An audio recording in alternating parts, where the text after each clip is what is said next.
All right. Thanks everybody for being here. Amazing crowd.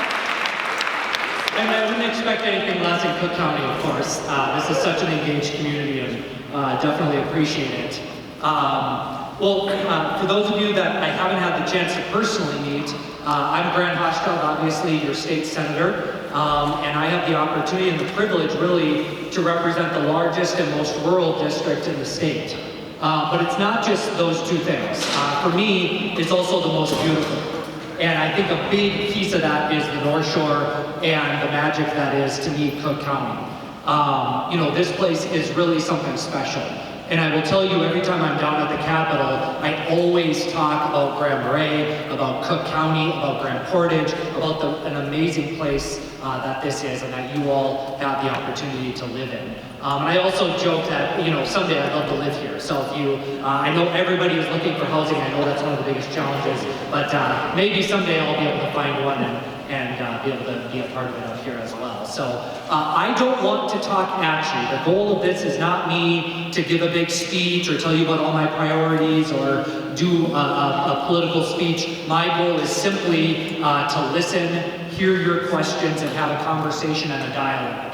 But I will just say, I am really proud to be the co-chair of something called the Civility Caucus in the legislature.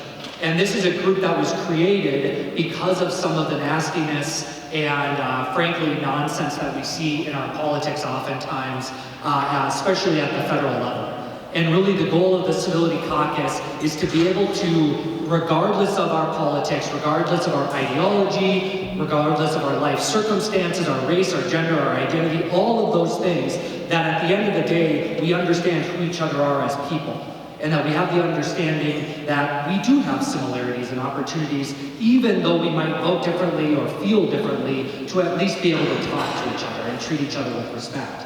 And my goal, this is now my third town hall this legislative session. I've done other town halls, but my goal is really to have a good dialogue, a positive dialogue, a respectful dialogue. That's not to say you shouldn't challenge me, that you shouldn't ask hard questions. That's not at all what I mean. Just simply that I hope we can be respectful to each other and one another in the crowd. So I just want to get started right away. I will just point out some logistics. I have Brandon, a volunteer, over here on this side, and Lee over here on the left.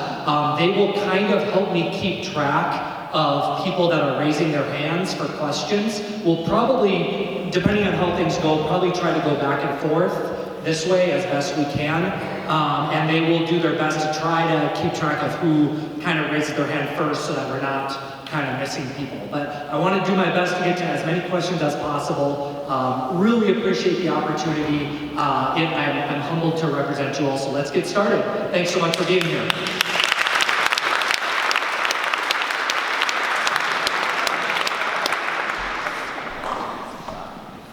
Yeah, and maybe just speak up, do your best to speak up in here if possible.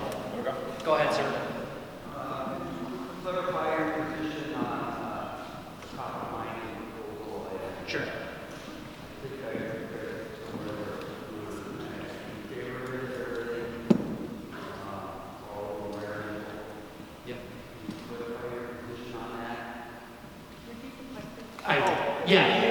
Thank you. Yeah, so what we're going to... I could do that. Yeah, we'll do our best to try to pass the mic to folks. My apologies. So I'm going to repeat his question though. His question was for me to clarify my position on copper nickel mining. So copper nickel mining, as you guys are all well aware, is a controversial topic in our region and really statewide and nationwide. For me, it's about trying to get politics out of the process when it comes to mining. For me, I'm worried that if our mining policy is determined by presidential election, by what happens with our presidency, that isn't good for the process. I would much rather that each individual mine plan, whether it's a taconite mine, a non-ferrous mine, a helium mine, a magnesium mine, whatever it might be, that those individual mine plans be evaluated by the state and federal experts whose job it is to determine whether or not that individual mine plan can be done safely and effectively, and based on its location, right? So it's entirely likely, and I think obvious, that the Twin Metals mine plan is substantially different than perhaps a Phoenix based or an Arizona based mine, right? Or even within our own state, it's substantially different from the New Range mine plan or the Talon mine out of Tamarack. And so I have always held this position that my goal is to get politics out of the process, make it so that those mine plans have the opportunity to be evaluated, determine whether or not they can happen, and if not, say no. But let's give it, a chance to go through the process at the state level. I think we're going to try to call on folks, and we're going to kind of go back and forth here. So I'm going to keep trying to go here. Go ahead. Yeah, Becky. Hi, Grant. Hey. Thanks for calling on me. Yes. I was going to talk about the past, but I think it's important to talk about the future. I'm going to try to put this to you. First of all, I wanted you to understand that for many of us in your district, the Marais waters and its ecological integrity is a must issue. It's a breakthrough for us. Okay, I'm sorry. I said to the senator, for many of us in this district, protecting the boundary waters and its ecological integrity is a breaking point for us. And I'm going to talk to you about why what you just said tells me that you don't really understand the system, and you've made it political. And I would ask you to step back. I'm going to talk for a minute about the past. So we went through environmental review and permitting for a project called Hauschild. The environmental review told us that at one place on the mine site, the area would remain toxic for 200 years or more, and another place 500 years or more. I want you to step back and think about that, because we permitted a mine that was remain toxic for more than 500 years. That's what we're passing on to our children. The environmental review process failed us and needs to be strengthened, not weakened. One of the requests was to include public health in the environmental review, and that was rejected. Odd, since that's a big issue. I asked the DNR commissioner, Tom Lander, why that was. Why didn't you study public health? And he said, our permitting process is so constricted by law that we are not allowed to consider public health. I would ask you to strengthen environmental review, not weaken it, especially keeping scoping EAWs, and to strengthen our permitting process. So of all things, public health will be considered. Now looking forward, well, one backward look, 8.5 years ago, the Forest Service said, on our federal public lands in the Superior National Forest and the headwaters, we're not going to allow sulfate or copper mining. Wise decision based on science. Politics entered, but it was utterly Trump. It was nobody else. The Forest Service maintains its position to this day that that's the wrong place. And the only change was Tom Emmer convincing Trump that this was a way in which he could win Minnesota. That's politics. Now, federal lands are managed at the federal level. They belong to all American people. You don't get to a mine plan on federal land unless you have a right to mine it. Nobody has a right to mine on federal land in the headwaters. So saying we should have a mine plan is nonsensical, but also, going back to Tom Lander, he said once a project gets into that pipeline for a permit, they will be permitted. The DNR and the PCA don't have the discretion to say no. So you say no at the front end. Now yesterday, President Trump signed another order. And what he did with this, and I want to know your reaction to it, that's my question, really, I'm getting to the question, Senator. His order says, Secretary of the Interior, which manages the mineral estate of America, I want you to go through all 700 million acres of federal public lands and list every place there are mineral resources.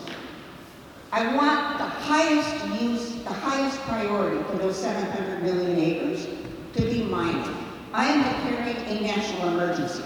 I am calling on the National Defense Act. I am waiving all kinds of things. I'm talking about extended leases. Now those 700 million acres, they include national parks.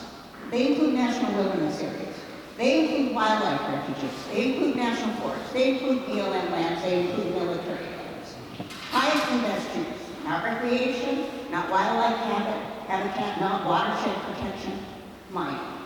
And so I think that means, state of Minnesota, we're what's left standing to protect those special places in our state. And I would like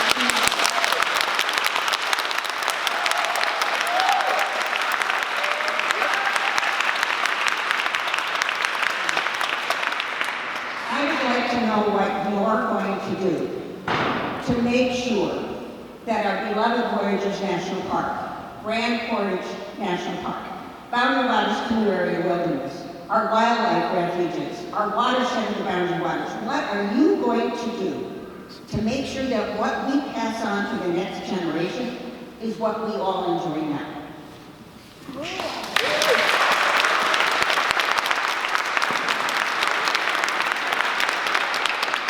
Thanks, Becky. And I expected nothing less than a long explanation there. And Becky and I talk all the time. I want you guys to know we have very, very in-depth conversations over coffee and phone conversations. So to get to this gentleman's question and Becky's a little bit further, my position is I'm against, the blanket moratorium that happened under the Biden administration. However, where I don't agree with President Trump and Congressman Stauber and others is this idea that we should just reissue permits without a process, that we should open up national parks and some of the lands that you talked about. I firmly believe that we should allow mine plans that exist on land that is currently available to go through the process, but I do not believe that we should open up any lands that are currently designated as national parks or public lands in that regard. So I'm definitely against that. In my capacity as a state senator, I will do everything I can to defend Minnesota in that regard, to call out wrongs when I see it, and making sure that we defend a lot of the public lands that we hold dear. And I want nothing more than to protect the boundary waters. I truly do. I mean, I moved here. I didn't grow up here. I moved here. I'm sure many of you probably moved here as well, because this is the gem, not just of Minnesota, but arguably America.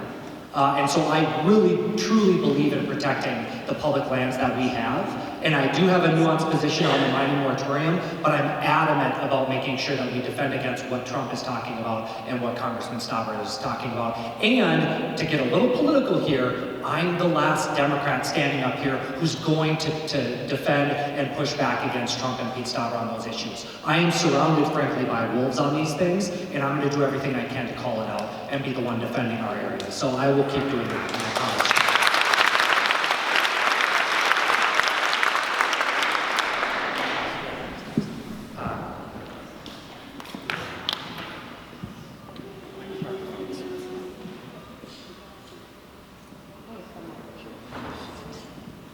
Hi, thank you.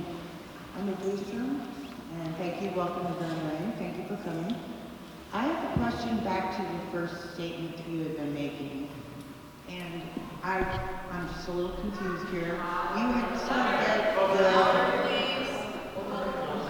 okay, you had said there we go. You had said that the legal combination will be federal and state, but you guys are all together going to be changing over to private. Could you re-explain that? I thought state was different than federal. Federal could take over state and then private? So you're going to let the private have it? Does anyone know what I mean? You stated that. I don't, but I'll just maybe restate what I'm saying. I think that there should be regardless of where the mine is, under current designations in law, that there be a mine plan evaluated using environmental review at the state level. So in terms of the state level, I believe an environmental review of those individual mine plans to determine whether or not mining can happen. Now at the federal level, I'm against the blanket moratorium, but I'm fundamentally opposed to reissuing permits without a process or opening up national parks or other wilderness areas that are not currently open to mining. So you are for private.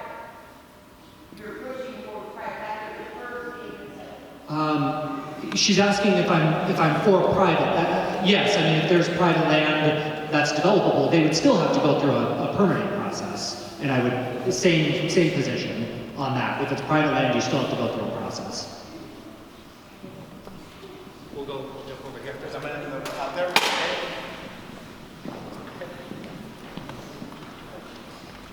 They can come up. Yeah, if they want to, yeah. Or you can just speak loudly, one of the two. It's over there. Oh, yeah, you're shy. Yeah. Hi, my name is Pastor Ed Lindgren. I serve the First Congregational Church here for coming up on 5 years.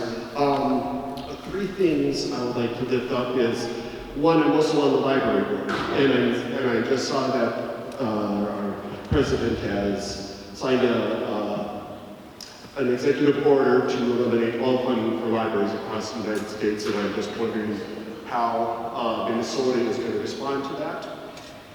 Second thing is, in conversations with the school officials, I think I got the number right, that 52% of our families are on some kind of assistance because we live in an impoverished area, and it seems that our national government leadership right now is trying to cut those programs, so I'm wondering how that is going to affect our students and what the state can help to do that. And also, I'm on a pride committee. And last year we had over 300 people marching our pride, and we're probably going to get more this year.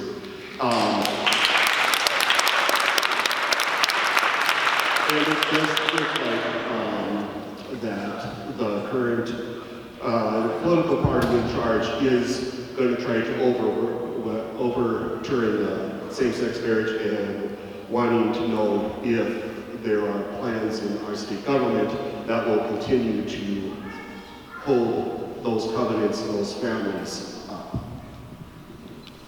Thank you so much for those questions. First question was about libraries, and I did just see that announcement come through. And I think what's happening here is we have a billionaire oligarch who is unelected, running an apparent federal agency without any statutes or law behind it, making across-the-board haphazard cuts across some of the most critical services that we have in our country. So when you think about things like the Forest Service, the Park Service, the VA, Medicaid funding, library fundings, I mean, these are things that are fundamental to our well-being. And as the senator from the most rural district in the state of Minnesota, representing communities like yours, I can tell you without a doubt that these federal cuts that are coming will impact rural communities the most. Because we are the ones, to your point, sir, that have more Medicare and Medicaid, more Social Security, we have more veterans, we have more folks on disability. All of those things will face fundamental cuts. I have written a letter to the President and Congressman Stauber on the federal cuts. I've spoken about Medicaid cuts and how devastating that would be for North Shore Health and our other hospitals in northern Minnesota. I brought down National Park Service employees who were fired in our district and had them speak in front of the Environment Committee and talk about the experience that they went through getting the notice that they were fired the next day. We are doing everything we can to elevate these voices, and I think you are seeing all of these folks really waking up to what it means to have Elon Musk and frankly Donald Trump in office doing what they're doing. So I'm going to do everything again in my power. And I want to point out my district, our district, the district you live in, voted for Donald Trump once, twice, 3 times. Every single time he ran, after January 6th, before January 6th, after he lost, now that he's reelected. So this is the world that we live in, right?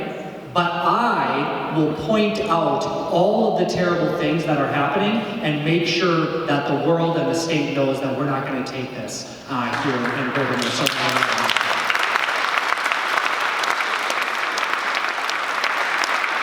And I think I answered your second question. The third question was about LGBT rights and marriage equality. It's in our Constitution of Minnesota. Minnesotans voted for it. It should be protected, but to be truthful, sir, I don't know what happening at the federal level will mean. But I think Minnesota was the first state to pass marriage equality. I have a feeling we'll maintain it.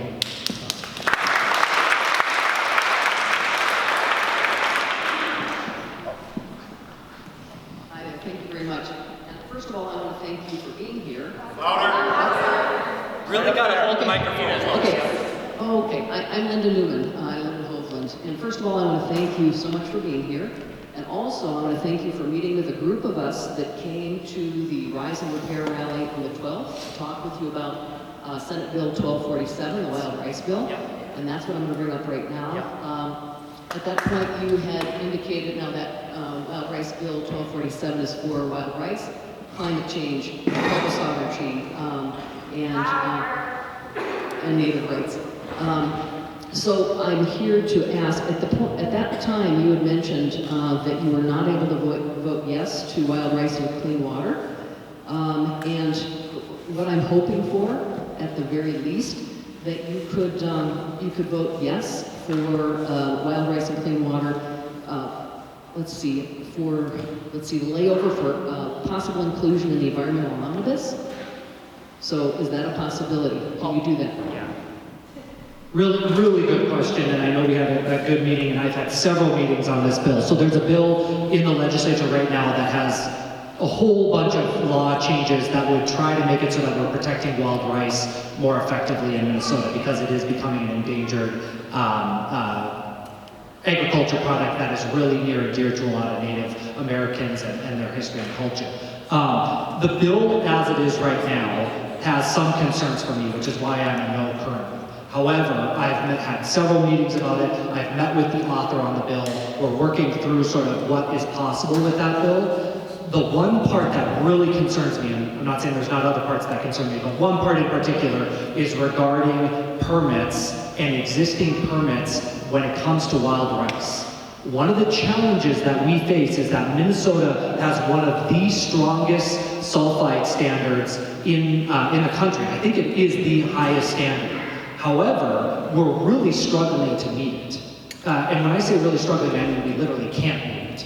And so we have a lot of scientists. We have the NRRI in Hermantown and Coleraine working on research. We're funding that effort. But my fear is that with the current bill that as it is, that we would be shutting down taconite mines that are currently operating in our district.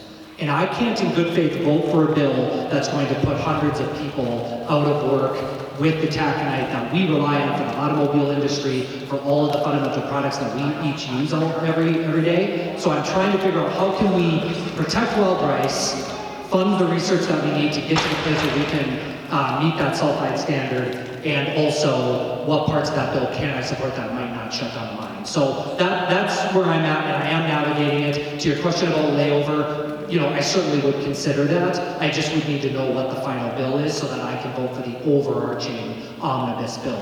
An omnibus bill, for those of you that don't know, is the bill where they package everything together at the end. And it puts you in a tough spot, right? Because there's some things that you really need, and you might not agree with everything in there, right? So anyway, that's where we're at in the process, continuing those conversations. Want to re-invite you to come this fall to Wild Yes. Rice with us. Me and a group, I think a couple from Boyce Fort, maybe some folks from Grand Portage. We want to take a Wild Rice in so you can see what it's all about. I'd love to. Thank you. All right. John, right here.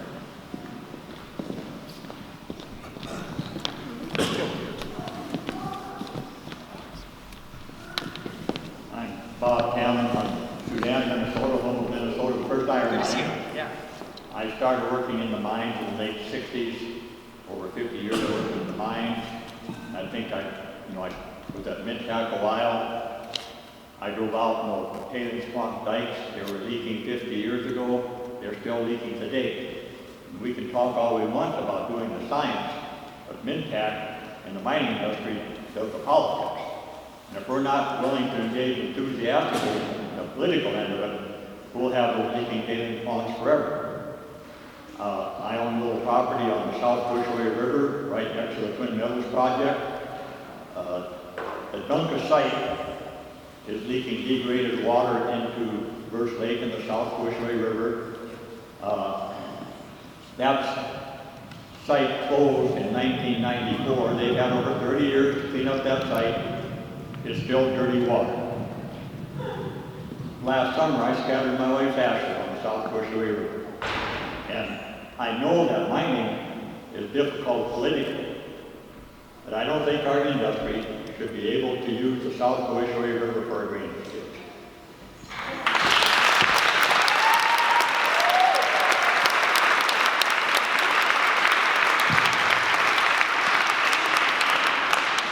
Thank you, and I know you're passionate about these issues and have been working in them for a long time. I mean, I think you're absolutely right. We have to figure out how to make sure that mining doesn't pollute. We have to. And I understand that in the past with mining that there has been pollution with taconite mining, and that maybe currently there is places where it's still happening. We have to do better, no doubt about it. But we can't sit here and deny that we don't all use taconite each and every day. So that's, I mean, for me, the Iron Range provides 80% of the automobile industry's steel and pellets for the cars that we all drive. So we have to figure this out. And we've relied on it in the past, and we're gonna rely on it on the future. And if we shut down these mines in northern Minnesota, we're not gonna operate as a country, we're not gonna stay competitive with the world, and we're just gonna buy it from China. And so I'm not trying to be combative here, I'm just trying to let you know that I totally agree. I do not want our mines to pollute, and I will do everything in my power to make sure they don't. However, we also have to recognize in this room that we all rely on it, and our taconite mines and our miners are really important.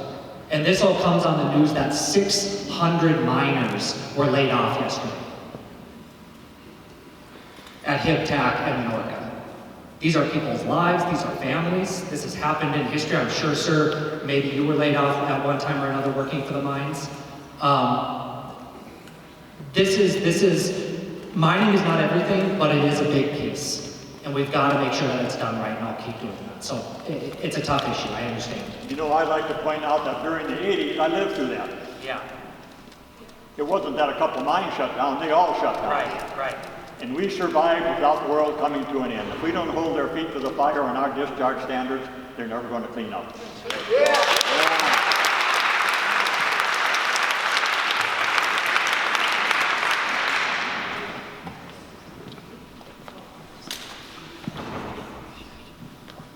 Barbara Gabler, Lutzen. We have a very politically active community, and it's getting more active by the minute. My question is, and particularly with regard to those people who are going to be most affected by the cuts that the Trump administration is making, how can we work with them to help them understand why that their vote matters and that Trump is not the person who's going to give them what they need? I think we have a little bit of a communication difficulty. Some of us are what we would call woke, and we need to be more specific about what that really means.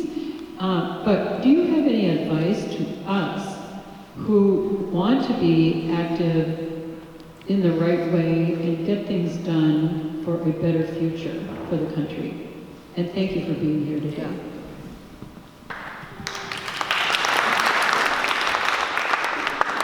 Well, you know, you're spot on with your statement. I mean, I'm not trying to, I suppose politics is politics for a reason, but I don't want to get too political here in a town hall. But I will say that I do think there's a communication problem on my side of the aisle. And as one of the last DFLers left in a Trump district, I feel it's really my duty to figure out how do we connect with voters who felt like they should vote for President Trump. And I, many of those people voted for me. And I think it's about beyond just famous saying, it's also about respecting the lives people want to live and the way they want to speak and the things they want to do, right? And it may be offensive sometimes, but we have to understand that at the end of the day, we have to let people be who they are. And I think for me, in the side of the aisle that I'm on, I think that is kind of what we stand for, right? Is let people be who they are. You may not like it, you can go ahead and not agree with it, but let's not use the state or our culture to push back on them too heavily to the point where they are turned to somebody like President Trump. I think that's where we're really dealing with this. The other thing I will say is I've met with a lot of folks who support me and President Trump. I've kind of done some soul searching and met with folks.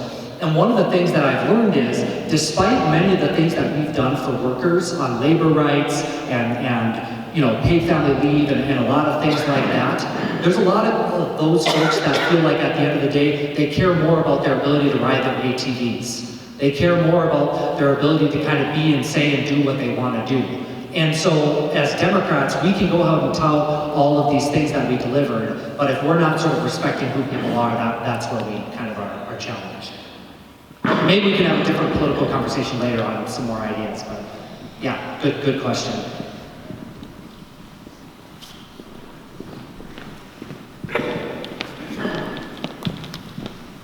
Hello, my name is Lillian Fitzgerald, and I live in Ely, Minnesota. I had the pleasure of attending your webinar Tuesday. I think it was Tuesday. Thank you for doing that. Yeah. And I wanted to again advocate for permanent protection for the boundary waters from copper nickel mining.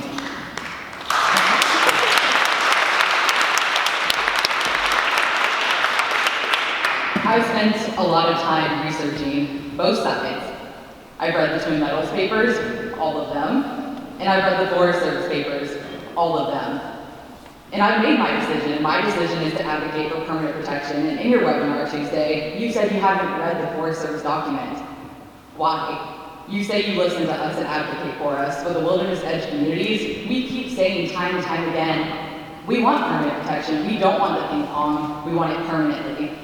You pride yourself on riding this middle line, and I do recognize that you've done a lot of good for this community.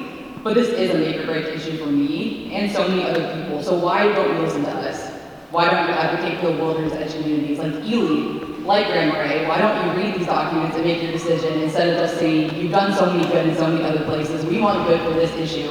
And that is a deal breaker for me and so many other people.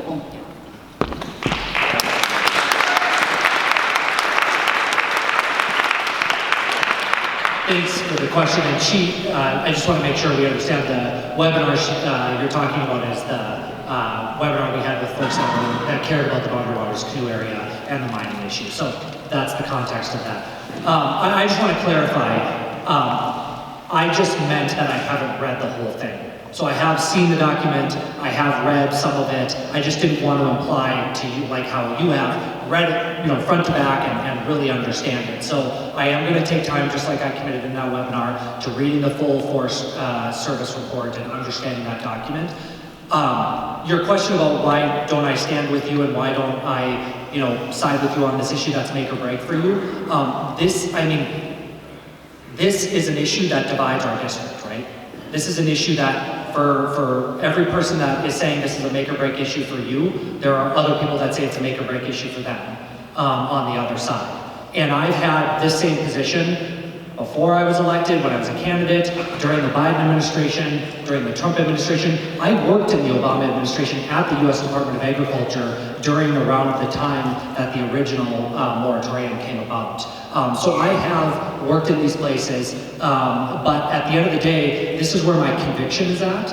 I firmly believe that there should be a state process on each mine plan, and they should be evaluated by them. I understand the Forest Service document lays out a plan for protecting the boundary waters. The problem is we are now in an environment where our presidential politics, regardless of that report, are going to keep bouncing back and forth like a tennis match. And I just firmly believe that I would rather have an evaluation at the state level for us in Minnesota to be able to say whether or not mining can happen, rather than letting presidential politics determine each time there's a moratorium.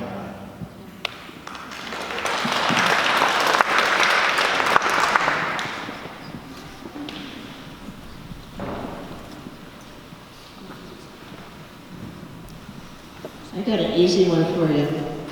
I figured you could use a break. When I have friends all over the country, and when people ask me in the wintertime, why do you live up there? There's blizzards, it's cold, it's horrible, like it's 30 below. And I said, you know what? We don't have hurricanes.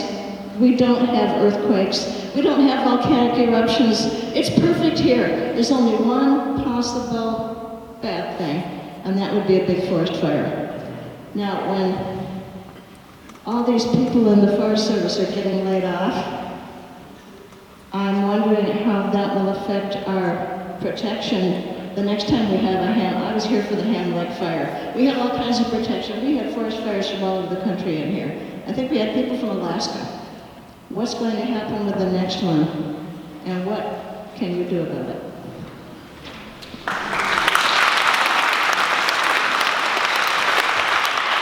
Yeah, you're spot on, ma'am, about the Forest Service and the wildfires. In fact, I've had a lot of conversations with U.S. Forest Service members, mayors of towns that are really concerned about what will happen if there's wildfires this upcoming spring and summer. So when these federal firings happened, I immediately called it out. I think I was the first person in the state that called out these firings because of the impact it will have in northern Minnesota. I wrote a formal letter to President Trump and to Congressman Stauber calling out these firings. Again, I invited those that were fired to come and give testimony in the Senate Environment Committee so that we could highlight and elevate their voices. I've met with Soil and Water Conservation District members to talk about the burden that this will place on them and our counties and our local governments to handle a lot of these issues when it comes to wildfires. I mean, it's all hands on deck. We've got to lift up our voices and make sure people understand this is a direct, targeted attack on northern Minnesota, and we can't let it happen. I'm going to keep elevating that voice, and it's a shame. I don't know what else to say. I'm going to do everything in my power to stop it.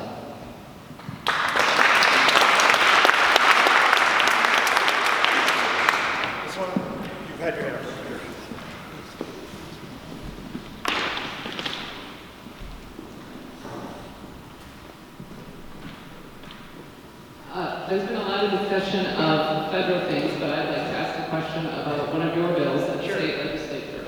SF 1197, seasonal property tax, passed out of your committee.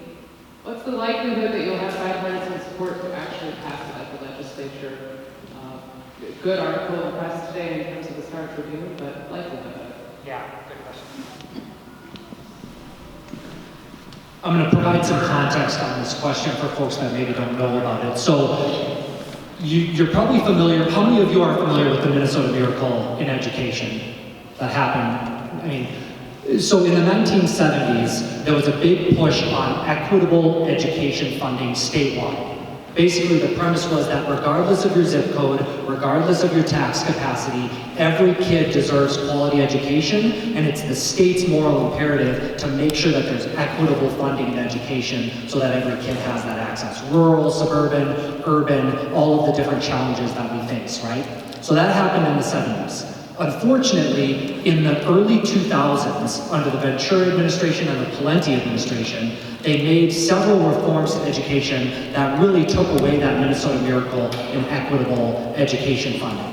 And one of the things that they did is they took seasonal recreation property, that is cabins, and they removed those property taxes from payments to local school district operating levies. So I want to be very clear, we're talking about operating levies, not capital levies. But it's really important that you understand that operating levies is often what makes up the gap in funding for many of our schools, particularly our rural schools.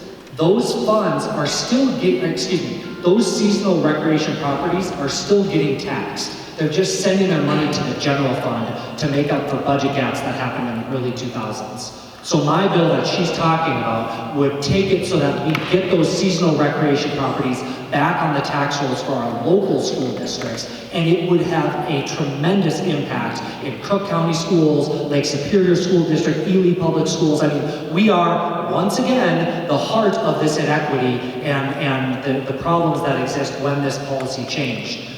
The question about what is the likelihood that this will happen. There are a lot of proposals on the table to create more equitable funding for our schools. One of them is called equalization. Equalization costs about $200 to $300 million each year. My seasonal recreation property bill costs $8 million. So when you talk about the likelihood of something passing, when I have colleagues saying, we need $300 million for more equitable school funding, I can go to the tax chair and I can say, mine only costs $8 million and it's targeted in my district, and you need me to come back so we keep the majority. So I'm using all the leverage I have to make sure that we're getting it in the legislation this year. I'm not sure what will be possible because of some of the budget challenges we face, but I'm doing everything I can to just say $8 million to create more equitable funding for our rural schools seems like a good solution compared to hundreds of millions. Let's do the compromise. And there is bipartisan support to your question.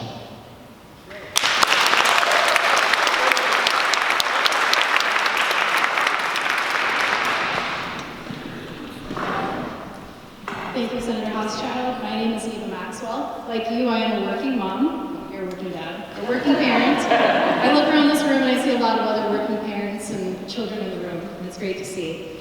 I'm also a board member for Cooperation Station Family Child Care. I'm here today to thank you for your work on child care legislation, and also hope that we'll continue to take action on this important issue in our community.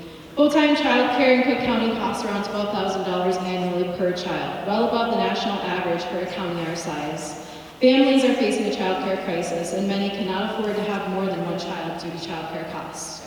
When my son was an infant 3 years ago, child care was $41 a day. When I was pregnant, it was about $38 a day. Now I'm paying $50 a day for child care for a preschool-age child, and I still do not have child care on Fridays. So every Friday, my husband and I have to juggle work and child care. It is astonishing, and it is very frustrating.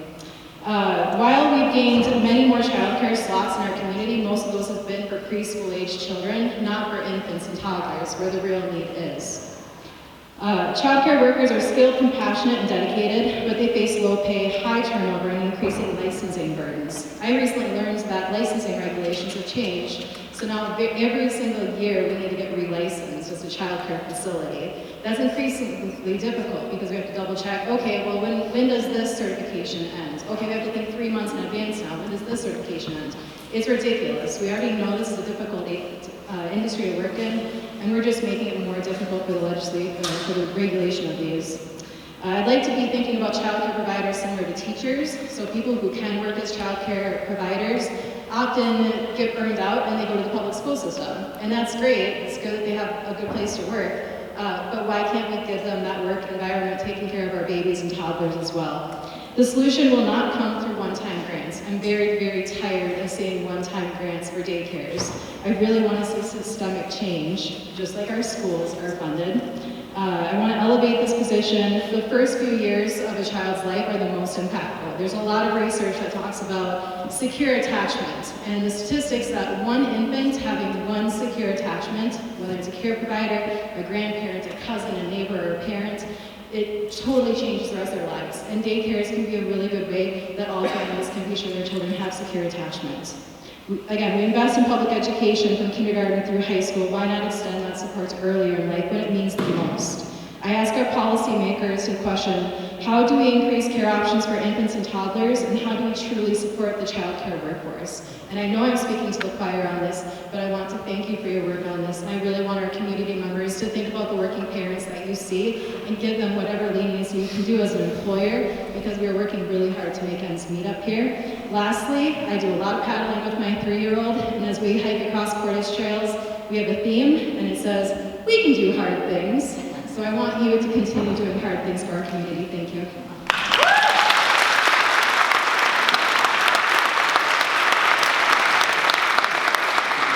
I'm going to do my best not to talk too long on this, but childcare is something that I'm really passionate about. I have a 5-year-old and a 3-year-old, Henry and Isla, and my wife's an advanced practitioner at the hospital, so much like you, we live very busy lives.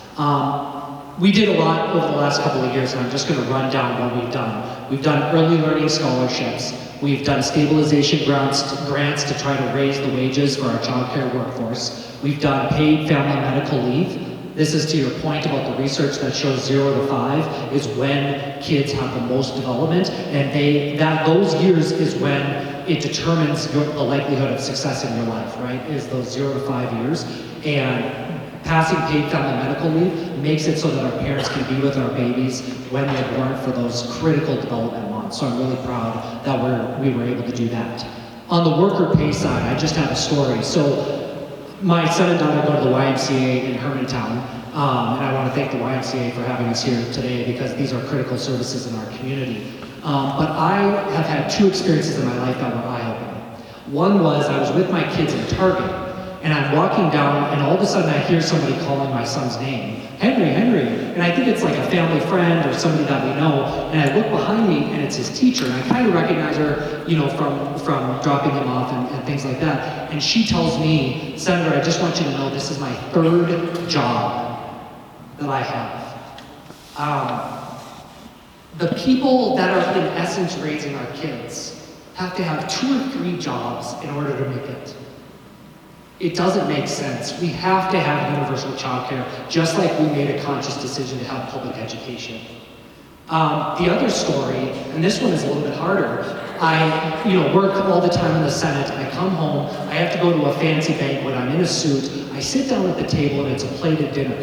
And I look over my shoulder as my plate's coming down, and it's my daughter's teacher.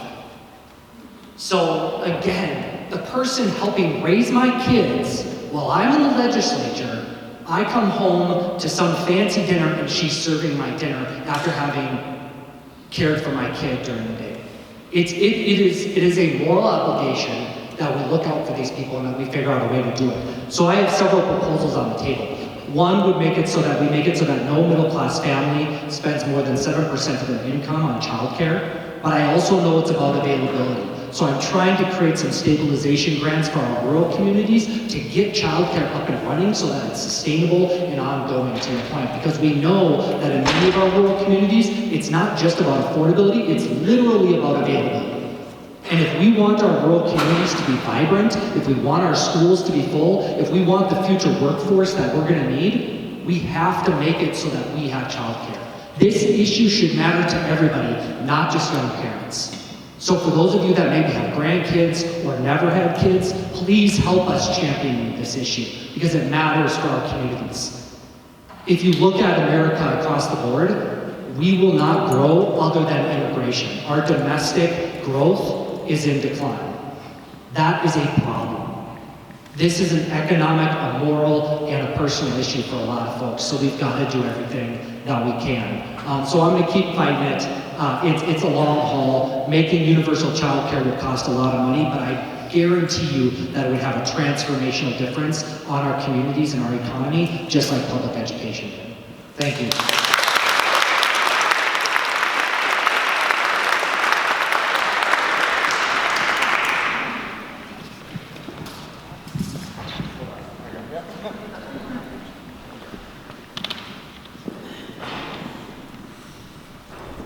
My name is Sylvia Peters. I'm a resident of Grand Marais, Minnesota. I used to live in Grand Rapids, Grand Rapids.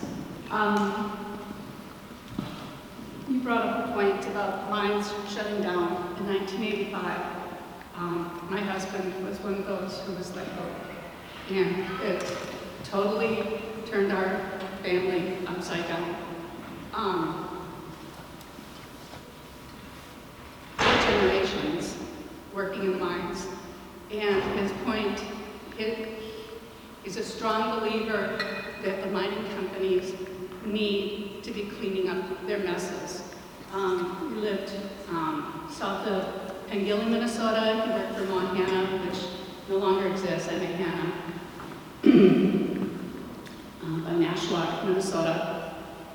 And Swan Lake, which which many people like to fish in, is heavily polluted with PCBs, and that will kill people. These companies make tons of money, and they shouldn't be able to just pocket it all and leave people to die. We relocated. I became a teacher. I'm working in the Twin Cities, in St. Paul, inner city, working with inner city kids, which I miss a lot. I'm retired. We wanted to move back to northern Minnesota, and we're here in Marais. 50 years ago, we spent our honeymoon here, and now we're living here. The mining companies are the heart of the Iron Range. The BWCA is the heart of the North Shore and the Ely area. We need to take care of those areas, and the BWCA supports the lives of most of the people here. There are only 2 people now in the Forest Service who still have their jobs. And the issue of fire control is huge. Hopefully, friends, neighbors, other states, Canada, will come and help us if we don't get any rain, we don't get more precipitation. The other thing that I'd like to talk about, and also economics, is I paid into Social Security all of my life. I started working at age 15. I have paid into that all of my life for Medicare and for Social Security. My husband and I depend upon that. And looking around here, most of these people depend upon that. That should not be taken away from us.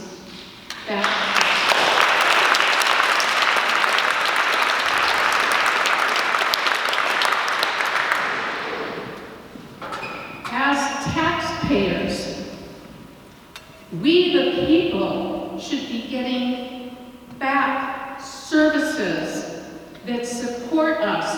We are supporting the government. We the people need to be supported by what we pay in.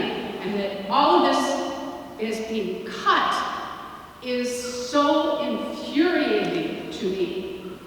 Having to be making because of political decisions is infuriating. And as you can tell, I'm very emotional about it. So, thank you for your work, thank you for your help, and please continue to support us. And if we're not getting the money back from the federal government, does Minnesota have to continue paying it to the federal government?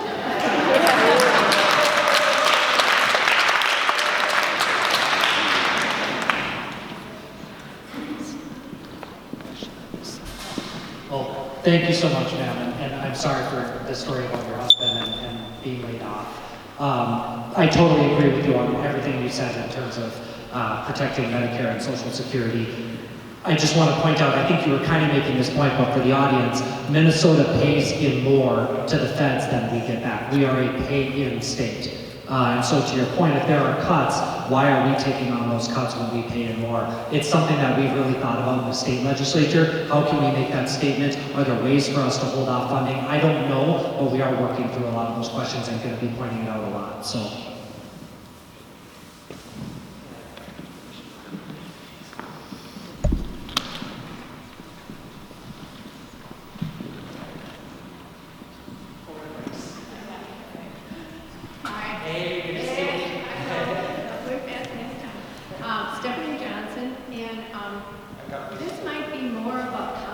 More of a comment than it is, here in the morning news, which always is buried with all the other stuff that's going on, President Trump has declared wartime powers to invoke mining. And he is going to have a meeting with Pete Hegseth, the Department of Agriculture and U.S. Forest Service, in another week or two regarding copper mining. Now, I don't know the protocol or what it has to, whether it's approved by Congress, but that's a moot point. I just wanted to say, perhaps us as a state, where our state rights are against this, if we have some sort of protocol to be aware of what he is doing, because we know he doesn't go by the rules. And so if he wants his way, he will try to anyway. This wartime powers thing to invoke mining was only used in the Korean War. Now he is invoking this now. I just wanted to be aware of it. Yeah, I similar to you, I only just heard about this, but it is something that we have to watch and take a look at and figure out what at the state level. Again, my position is that permits should not just be automatically reissued. We should not be opening up national parks. I mean, there's going to be a lot coming down the pipe that we have to keep an eye on at the state level, and I'll be doing that work.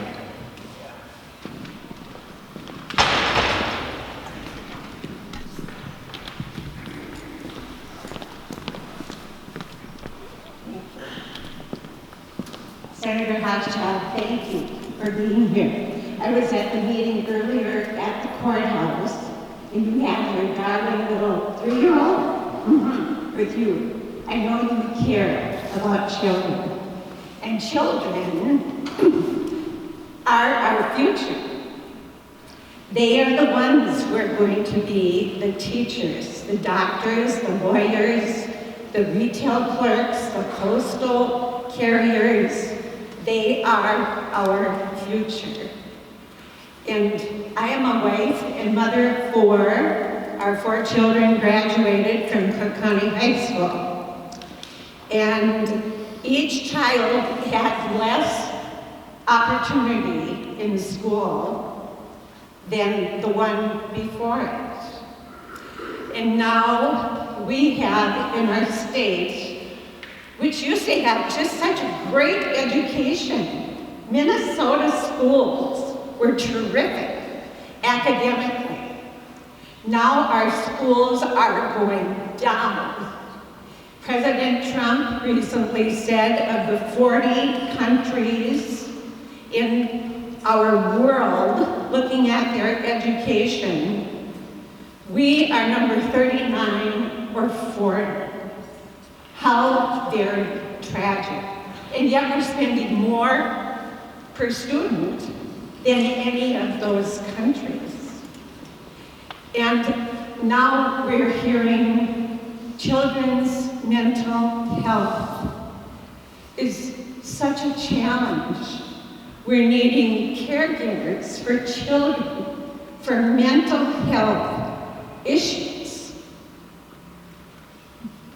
Our state is wanting to stick with DEI, the LGBTQ agenda. What is happening to our children? Suicides in teenagers. Are they being affected by not being educated in our schools, but being indoctrinated? Someone telling them, oh, you don't have to be a girl. You can be a boy. That is impossible. Whether you believe in the God who created you in his very image.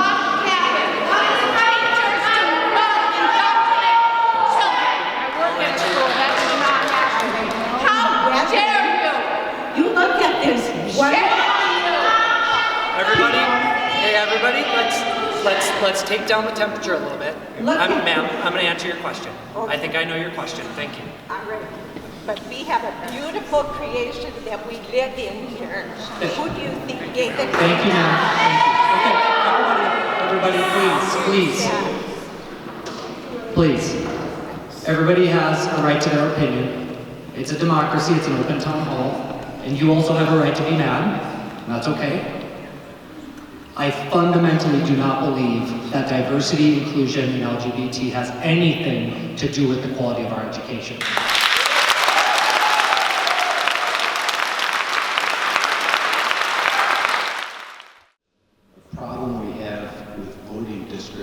lines that are drawn is atrocious in this country. It's a problem here. It's terrible in Wisconsin, so there's no fair representation. How do you feel about the voting districts in this state, and what are you and some of your compatriots going to do to make it fair, like having a independent judge panel try to get as much of the politics of both Republicans and Democrats out of this districting politics?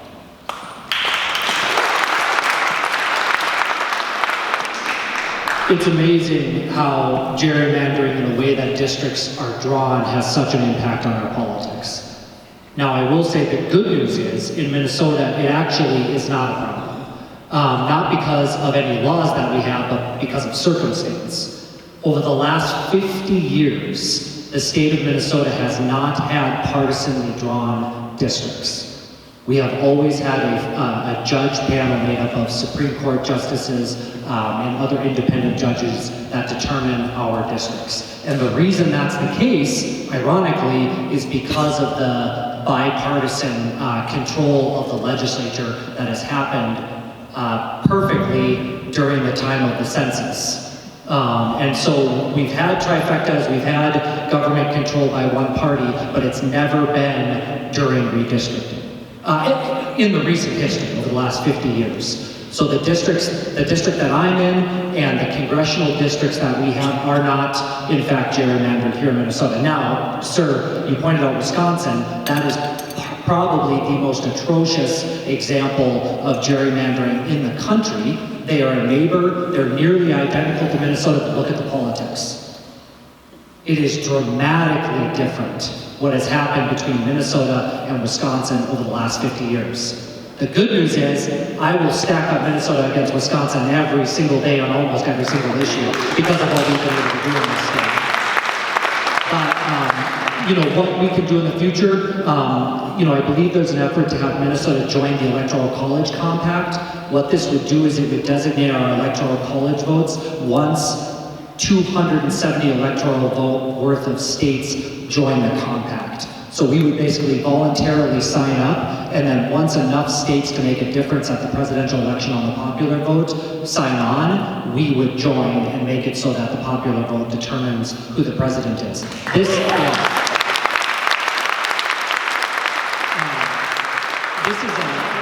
Just on the personal side, that's how I got involved in politics. I was about 10 or 11 years old during the recount of 2000. And I was really passionate about politics for unbeknownst reason to myself at that age. And I remember sitting in front of my TV watching the recount in the weeks afterwards thinking, how is the person that got the most votes not becoming president? What is happening here? So that's what triggered my involvement in politics, and I believe we have to fix that problem. But I appreciate the question. We're in a unique place in Minnesota.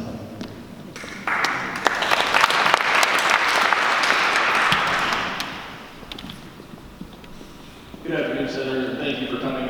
Richard Furlong, a Grand Marais resident here, recent home buyer, thankfully, given the first-time home buyer loan project that I hope we can continue. But first, I'd like to say I think it speaks volumes that Representative Scraba isn't here to address his constituents. To be fair, I didn't invite, or I invited him last minute. I did not. This is my town hall, so I just want to make sure. The articles I read made it seem the both of you were coming, so I will retract that. But I still think part of the reason I'm here is I find it very interesting in some of those articles, the ability that you two seem to have to work together on some of these issues that divide many of the people in this room, such as fiscal spending and things of that sort. And so your bill to keep property taxes in this community, I think, is a great first step. And the way that you addressed it to save the spending from 200 to 300 million down to 8 million is incredible. And so that gets me to my question, which is based on what appears to be inevitable deficit that this state is running towards.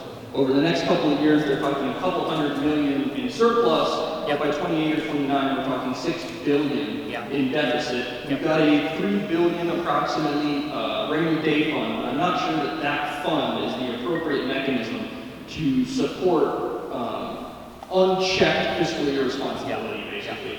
And so I'm curious to know your thoughts on how we address that deficit, and also with the the sales tax change that appears to be coming in the future, what will that impact, and what, if any, offsets will there be elsewhere? Because as we've already addressed, this is not the richest community in the state, and so taxes are disproportionately, especially sales taxes, going to disproportionately affect lower income communities. All really good questions. And sorry for talking over you. I just want to make sure that that I clarify this. I wanted to make sure to have a town hall for my own capacity as a state senator.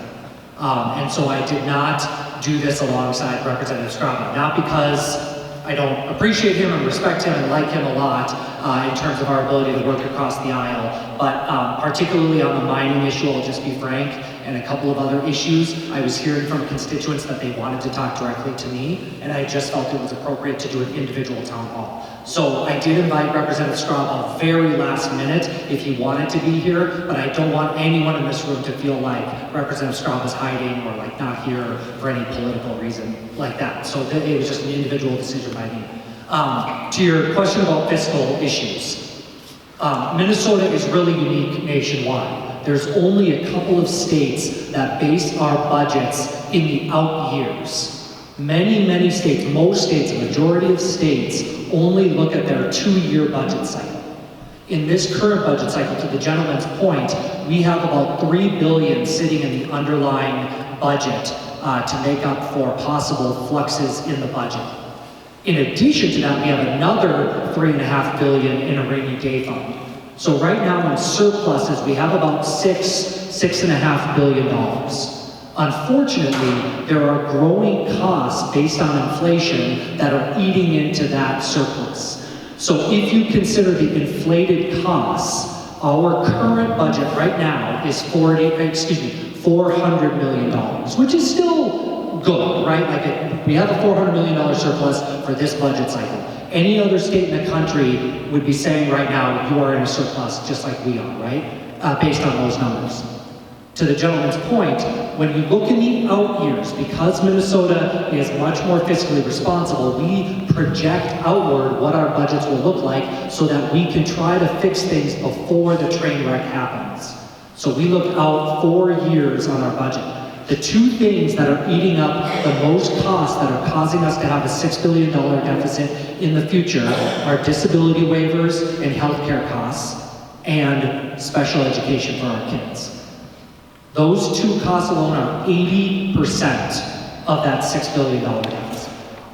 But those are in out years. So we have time, there's my daughter, and that's my legislative assistant, Jamie, for the record.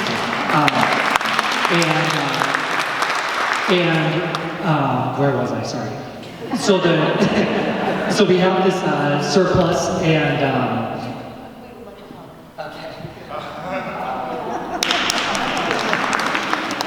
All right.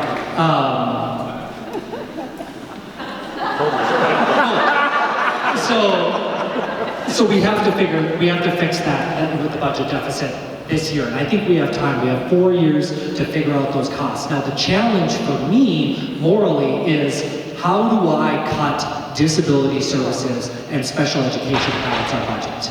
I just don't think that's the moral thing to do. So we're trying to figure this out and look at our budget.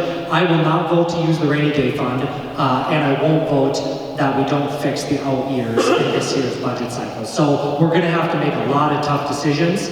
I wanna make sure it doesn't impact northern Minnesota as much as it could, and I wanna protect the vulnerable. So you'll probably hate me for some of the things I vote on because I have to fix it somehow, but we'll see where it lands ultimately.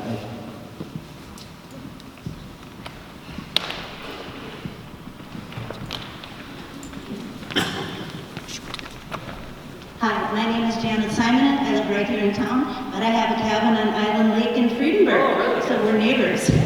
I have a question about the dignity in death or right to die legislation that's kind of floundered in past sessions. I haven't heard anything about it lately. I don't intend on dying anytime soon, but I'm just wondering where it's at, and I'm wondering what your position would be. Thank you. So she's talking about the medical aid in dying, which would allow folks that have I believe it's a 6-month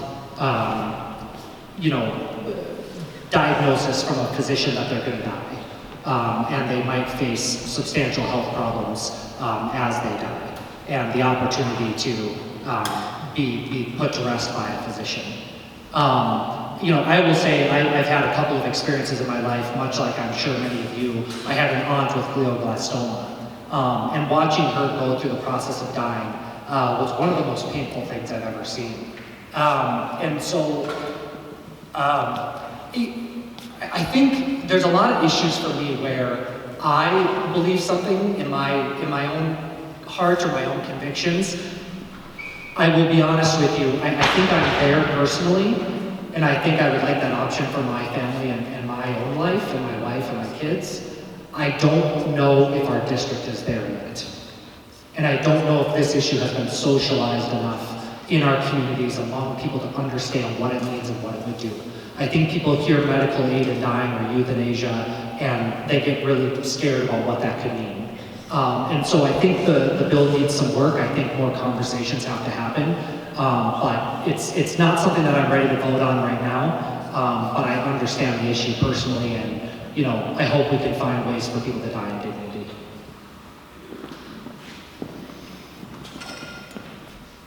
So to the bear bedrooms, we have about 4 more questions here, so just so folks know here. Thank you for being here. I am Margaret Hedstrom. I grew up in Grand Marais. I left for 50 years for education and career and returned in 2021. And in 2022, I was knocking on doors for you. My question, this is a tourist economy, and I have 2 issues I'd like to address. One is the fact that our current administration on the federal level has so insulted our neighbors to the north that they are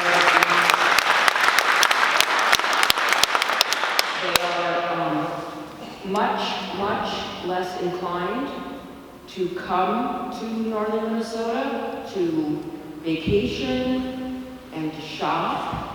And in a small town like this, where, for example, we have 2 large thrift shops that contribute to our local nonprofits. Last year, over $300,000 they contributed. They have many Canadian customers. And there are many Canadian customers in Grand Portage at the casino. The economic impact of this could be quite devastating for our tourist economy. And I'm wondering what, if anything, the state of Minnesota can do to try to do damage control on our relations with our dear neighbors to the north. And if not, can't do anything, what do you feel like just carving this district off and pasting it onto Canada?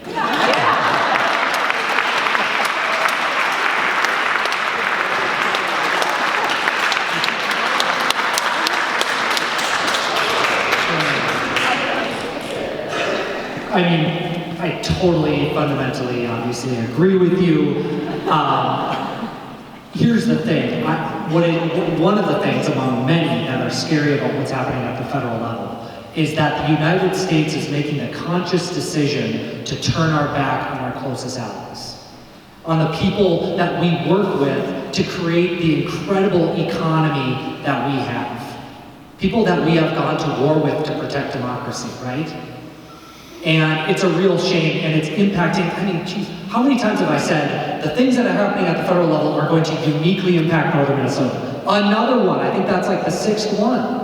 I was just in I Falls on Sunday. I know you all are a border community, I know Grand Portage is a border community, but International Falls has a very unique twin city relationship with Fort Francis. And I reached out to the Chamber of Commerce president there at Fort Francis. I met and did a town hall with small business owners in International Falls, talking about how their business is down 20%.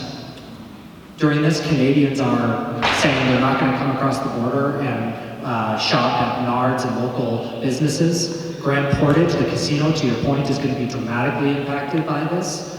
And so I'm going to do everything I can. Like I said, I've reached out to the Chamber of Commerce in Canada. I do meet with the Consulate General from Canada, who is located in Minneapolis, St. Paul. We've had meetings both in Duluth and in St. Paul, talking about the relationship that we have.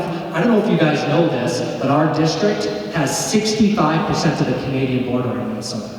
One legislative district, we represent 65% of the Canadian border. It matters to our economy and our region. So just like all these other issues, I'll be using my voice to look out for us and make sure that we're extending a hand to our Canadian allies.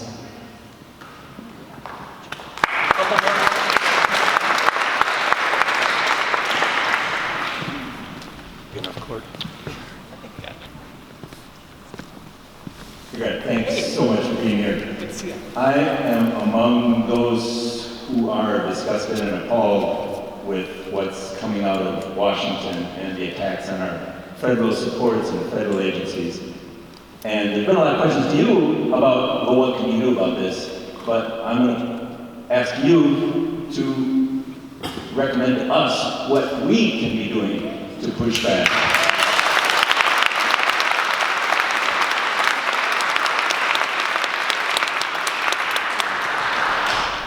I've had somebody ask that question at all 3 of my town halls. Something is really happening. People are looking for ways to make an impact and have their voices heard, because I think a lot of you feel like it's not being heard. I could go on about this for a while. I used to be the correspondence manager for a US Senator. What that means, not to get too bureaucratic here, but I was the guy who took in all the emails, all the calls, all the correspondence from everybody, and got in front of the senator what the most important messages were, because we get, thousands and thousands, right? And so I kind of knew firsthand the impact that those letters had and how important it was. I will tell you, the number one thing that matters is individualized messages and personal stories of impact. Personal stories of impact is what's going to get noticed by the federal delegation, by the presidential administration, and by legislators like me. And so we have talked all day today about the unique impact what's happening at the federal level is having on northern Minnesota. So whether it's Canadian tourism, whether it's mining and you care about that issue, whether it's all the cuts to Medicaid and Social Security, any of those things, tell your personal story and reach out with an individualized message, because that's going to get their attention, and they will track how many people reach out pro and con on an issue. I've done it. I've put the list in front of a US Senator and said, here's how many pros, here's how many cons, here's the individual letters I want you to read and sign and respond to. That's how you make a difference, and I think it'll have a big impact. So letters versus phone calls? Good question. The phone calls will get tracked from a pro and con. They won't, unless it's a story that maybe because usually those are interns, that's not to say anything bad about interns. Interns are amazing. I just mean like they're not as, like they're still learning the job. They'll get tracked from a pro and con standpoint. They might not get the specifics. And so I would encourage direct correspondence or showing up in person. Oh, federal delegation members, U.S. Congress and U.S. Senate and me and other legislators, yeah. Written letters, email, now if they're not received, Right. I brought them to D.C. and they were rejected.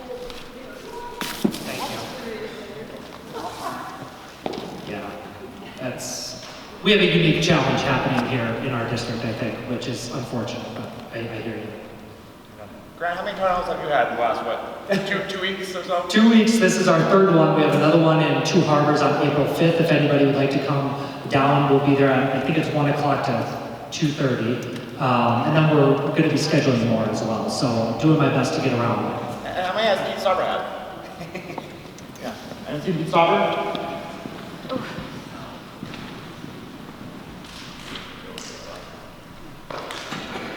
Hi, my name is Roy Batchelor, resident Roy Batchelor, resident of Lucent, but work here at the hospital.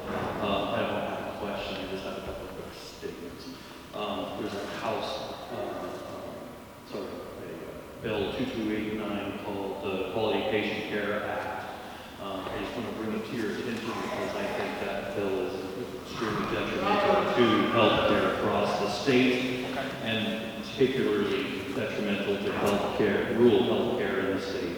And just as a general statement, as you know, how rural healthcare continues to be extremely underfunded, and all small independent rural hospitals are still struggling to stay afloat and keep the doors open and take care of patients in the community.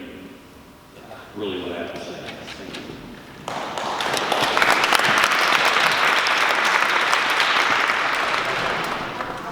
Thank you, thank you.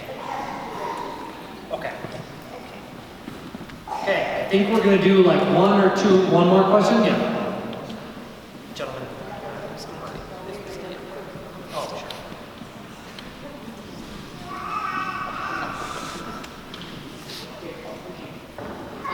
Amy Nielsen, Oakland. First of all, thank you so much for coming. It has been wonderful to hear you and have you speak honestly. It is really refreshing to hear an honest politician.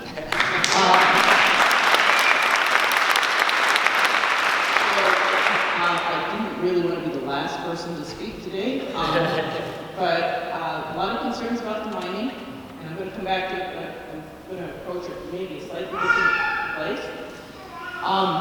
We've heard people talk here about the taconite mines and sites that have sat for decades without being cleaned up and the problems. I'm curious whether or not you can talk about permitting. One, do we really think that this is a good time in our history to be even considering opening any kind of new mining when we see on the federal level a complete disregard for accountability and a complete disregard for following the rules and following regulations? Perhaps we could consider a moratorium until things are a little bit more settled. The other thing is, has there ever been discussion, and I know I may sound stupid here, guys, I admit it, but has there ever been a discussion about putting serious bonds on particularly some of these foreign companies that come in, so that if something goes wrong, they are 100% liable for cleaning it up?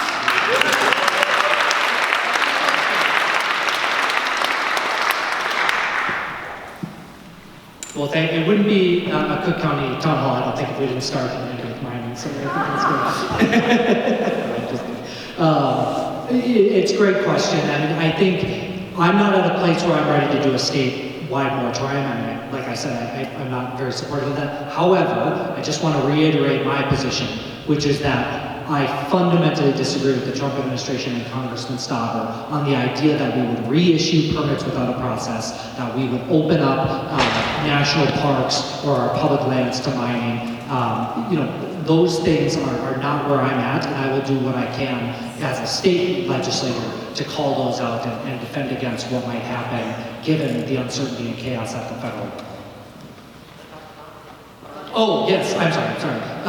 There is conversations about that. I know that we have a financial assurance part of our permitting process. I know that there are conversations about the possibility of putting more, to your kind of point about bonds or some sort of more financial assurance from our mines. I think that's definitely something that's going to be part of the conversation.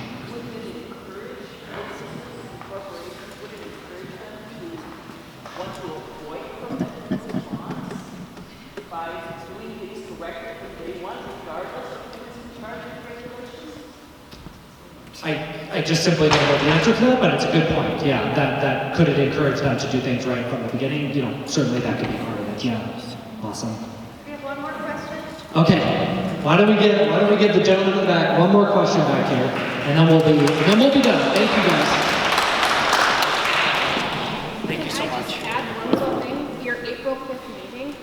also on the same day that a big protest is planned for, I believe, at all the state capitals, either through Indivisible or through 5051. And in Duluth, where we all could go. Yeah, and so maybe if you could do that a day before so that we can hit both. Yeah, okay. I've already publicized it, unfortunately, and it is an official side, not political, so it gets a little dicey there, but I hear you. Okay. Thank you, Senator Hauschild. I'm Mark Spindler. Oh, yes, yes. I'm sorry. I knew I recognized you. I really appreciate the opportunity to kind of end this on a sort of a sweet note. And for people here who don't know, Senator Hauschild is helping us to continue to be able to make maple syrup into the future. We're having a big struggle with DNR Forestry about our lease to be able to collect sap because they want to log it. But just thank you very much for that. Yeah, thank you.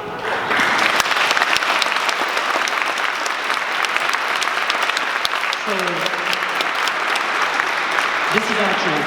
I didn't plan on this, but this is actually perfect because Charles or somebody asked about how can you make an impact? How can you make your voices heard? What this community has done, what the Spindlers and the other advocates have done on maple syrup, reaching out to me, to the DNR, to the administration, highlighting this in the community, letters to the editor, being on WTIP radio, all of these things got my attention and put the political pressure, I shouldn't say political pressure, but I mean made me aware of an issue. And I think it shows when a community, even your size, lifts up your voices and defends a local small business and something that you all cherish in this region, it's possible to make a difference. And so right now, we were able to push the DNR off from canceling the Spindler's lease. And now I do have legislation. I actually just had a meeting with the DNR about the legislation that I have drafted to let them know, because they don't like the legislation that I've drafted. And so I showed them the legislation that I've drafted and that I'm going to be introducing this next week. And I just said, hey, you guys are currently negotiating on maple syrup in Cook County. I have this legislation that would do it, so I'm working the legislative side, and that helps us put pressure on the DNR to say maple tapping is important, maple syrup matters to Cook County, and it gives us that political willpower to help fight on this issue. So we're going to keep that effort up. I really appreciate what you guys do, and I want to try to serve. So thank you all for coming. I really appreciate the opportunity to meet all of you. And we'll be doing more of these, so sincerely appreciate the opportunity.